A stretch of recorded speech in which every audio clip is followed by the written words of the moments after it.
Bonjour, bienvenue à cette vidéo sur Teams. Cette fois-ci, on va voir trois façons différentes de pouvoir intégrer vos élèves à votre classe virtuelle. Donc, trois façons de pouvoir insérer vos élèves dans votre équipe. Donc, tout d'abord, c'est de repérer votre équipe à vous, donc la classe que j'ai créée. Je vais cliquer sur les trois petits points, donc Autre option.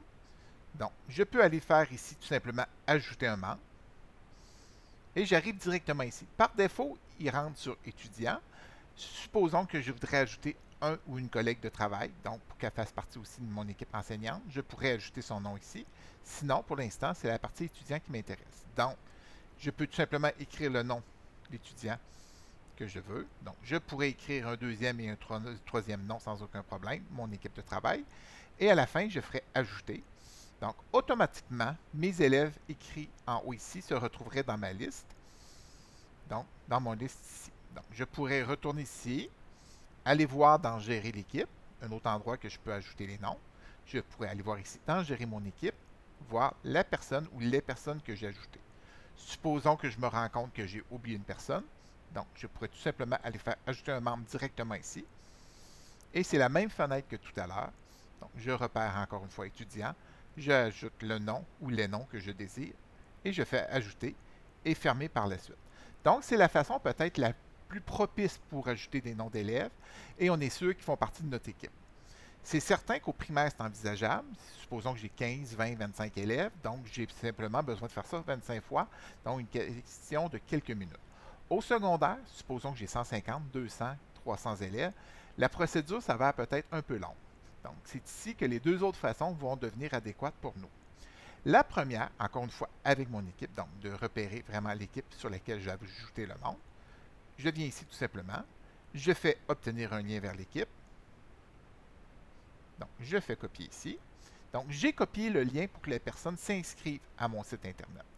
Donc, je pourrais simplement me servir d'un outil qu'on connaît, donc Mosaïque Portail. Vous pourriez rentrer avec votre code ici sur Mosaïque. Je pourrais faire envoyer un courriel à tous mes élèves au complet, de tous mes groupes, ou supposons que je vais simplement l'envoyer à mon groupe de français 01. Je fais simplement cliquer dessus. Je clique sur la petite enveloppe. Et ici, je pourrais décider d'envoyer le lien, donc d'écrire un courriel. Donc ici, bonjour, je vous envoie blablabla le lien, cliquez dessus pour vous connecter. Le petit inconvénient de Mosaïque Portail, c'est qu'il ne détecte pas le lien par défaut, donc je fais simplement sélectionner ça ici, mon lien. Je repère la création d'un lien, donc insérer, modifier un lien. Je fais simplement recopier mon lien Internet à l'intérieur de l'URL ici. Je fais enregistrer et je fais simplement envoyer. Donc, ceci va envoyer le lien vers votre team aux élèves, mais vous devez accepter ou non leur demande. Donc, si je reviens ici tout simplement, donc supposons que je vais dans une équipe où j'avais des demandes en attendant, donc même principe, gérer l'équipe.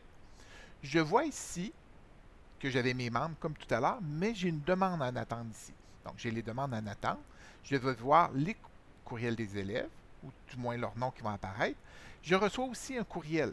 Donc, pour dire que telle personne demande un accès, je peux l'accepter directement à partir de mon courriel ou simplement de venir sur Demande en attente.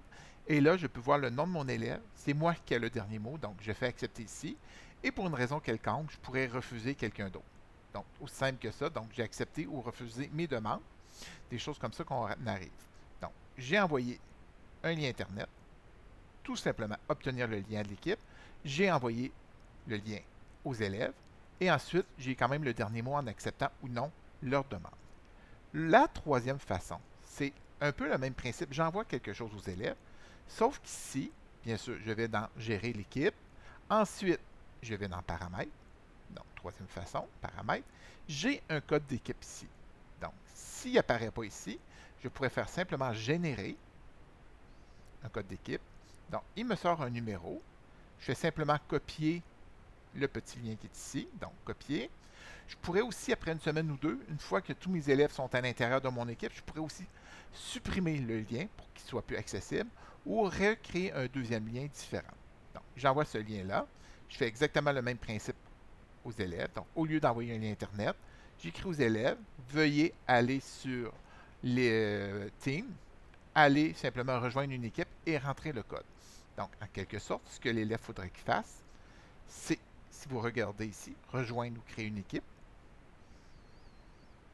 Donc, j'ai la possibilité d'en créer une, mais j'ai aussi la possibilité de rentrer le code. Donc, l'élève ferait simplement rentrer le code que vous avez indiqué et rejoindre l'équipe. Contrairement au lien web de tout à l'heure, vous devez accepter ou non l'élève. En entrant le code, l'élève fait automatiquement partie de votre équipe ici. Donc, l'élève pourrait simplement faire rejoindre l'équipe et ça serait automatiquement dans votre équipe. Donc, vous pourriez retourner, exemple, dans votre équipe ici, aller retourner sur Gérer votre équipe et vous pourriez voir les noms des élèves qui se sont rejoints, des choses comme ça. Et vous avez bien sûr toujours la possibilité de dire qu'un tel élève qui a rejoint, qui n'aurait pas dû ou peu importe, j'ai toujours la possibilité, en cliquant sur le X, de l'enlever.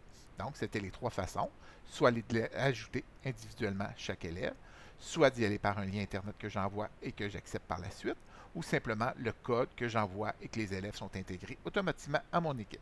Merci.